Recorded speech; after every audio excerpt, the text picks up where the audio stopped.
I stopped buying chicken broth powder years ago, and you wouldn't believe how easy it is to make your own.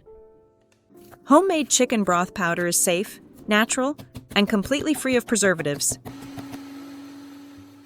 Hi friends, I'm Tracy.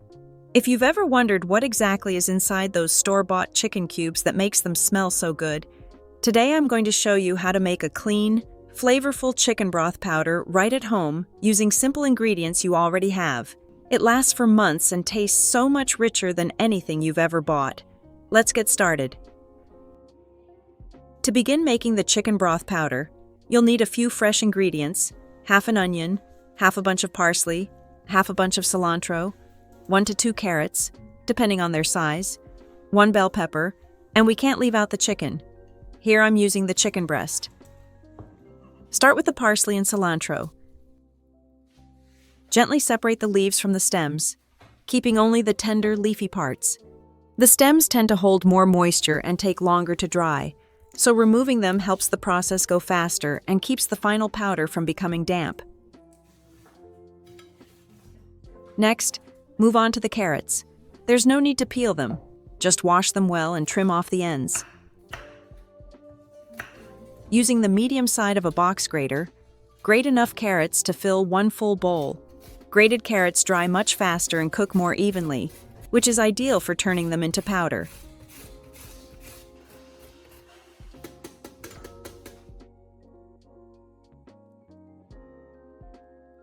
Then prepare the onion. Cut half an onion into small, even pieces. Separating the layers helps it cook and dry faster in the oven.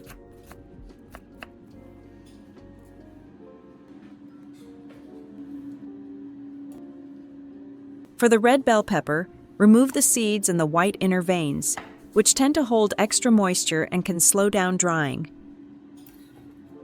Chop the pepper into small pieces so it will cook at the same rate as the other vegetables.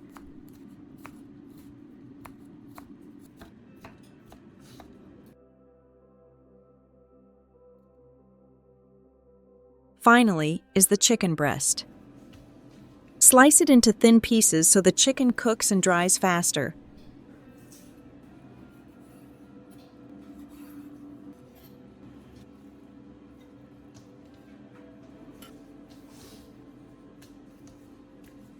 Then use a meat mallet to gently pound the slices so they become even thinner. And after that, mince them. Make sure to remove any skin and excess fat because they can burn or turn bitter during the drying process.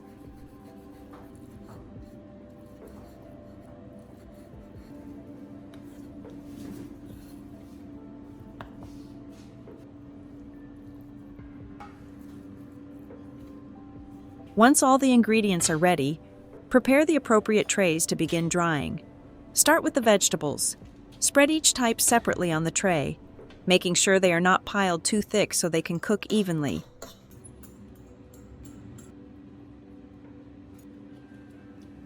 Do the same with the chicken. Spread it out in a thin, even layer on another tray.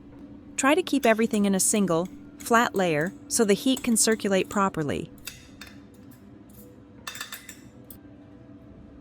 Next, preheat the oven to 350 degrees Fahrenheit, 176 degrees Celsius, and place the trays inside, leaving the oven door slightly open. This helps the moisture escape more quickly and prevents the ingredients from steaming instead of drying.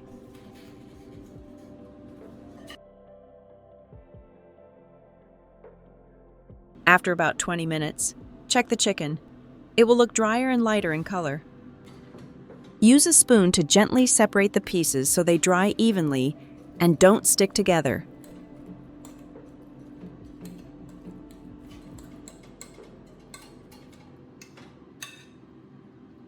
Return everything to the oven and continue drying.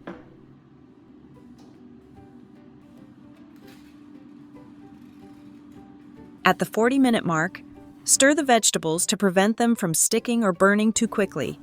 This slow drying process ensures that both the chicken and the vegetables dry evenly.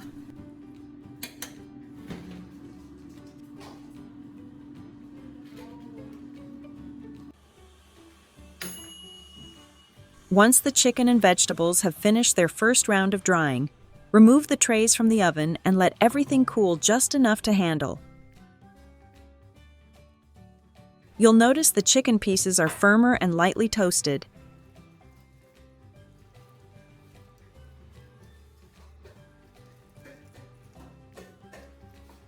And the vegetables are dry and slightly crisp.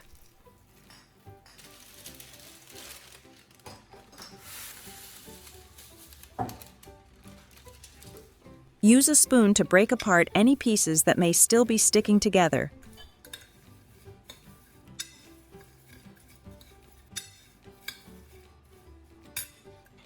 Now add the dried chicken and vegetables into the blender. Blend in short pulses instead of running it continuously.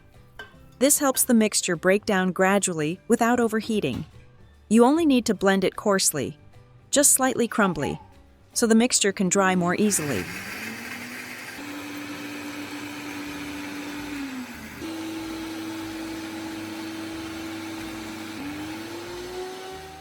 After mixing well, pour the mixture back onto a large tray.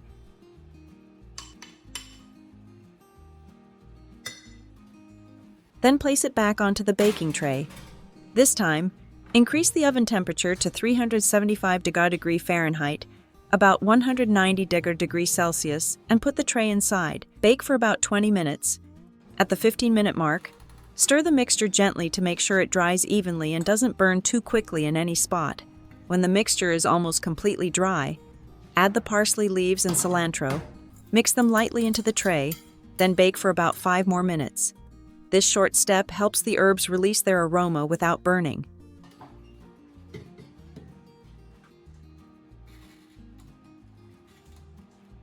When you take the tray out, you will have a fragrant mixture that has been toasted beautifully. Let it cool slightly before blending, before adding everything in.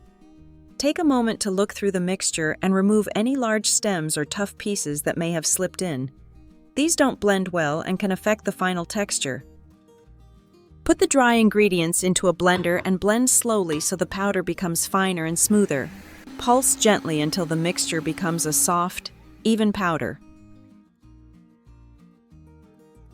If you notice any larger pieces remaining, simply sift the powder through a fine strainer and return the coarse bits to the blender for another round. Continue blending and sifting until the texture is completely smooth.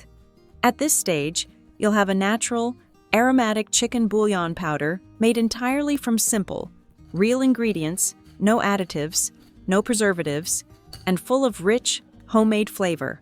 Finally, you can add a touch of seasoning to enhance both the flavor and the shelf life.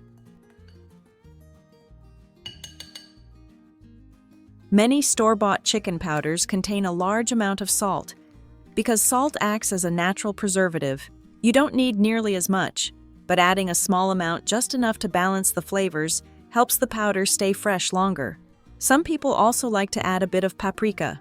This not only deepens the color, but also adds a light sweetness and warmth to the final blend. If you prefer a slightly more yellow tone, you can mix in a pinch of turmeric. It gives the powder a beautiful color without changing the flavor too much. After adding your seasonings, give the mixture one more gentle stir or quick blend to combine everything evenly. To store your homemade chicken bouillon powder, place it in a clean, dry glass jar with a tight-fitting lid. Keep it in a cool, dark place, and it will stay fresh for several months. The powder keeps its flavor well and is easy to use in everyday cooking. Add a spoonful to soups, stews, sauces, rice dishes, or any recipe that needs a boost of rich chicken flavor. You can even sprinkle a little into marinades or vegetables before roasting. Having this natural bouillon powder on hand makes home cooking quicker, tastier, and much healthier than using store-bought cubes. Thank you so much for joining me today. I hope this homemade chicken bouillon powder inspires you to try making more natural, everyday staples in your own kitchen. If you enjoyed the video or learned something helpful, please leave me a comment. I'd love to hear from you. Don't forget to like, share, and subscribe so you won't miss any of my upcoming recipes and kitchen tips. Your support truly means a lot. Take care, and I'll see you in the next video.